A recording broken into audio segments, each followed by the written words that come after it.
ไม่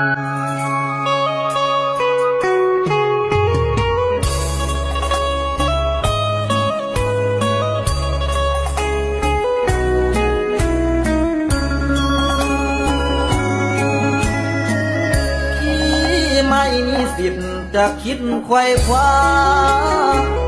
คนทำไรนะไม่ตราบมากรันดีหมดวาสนาที่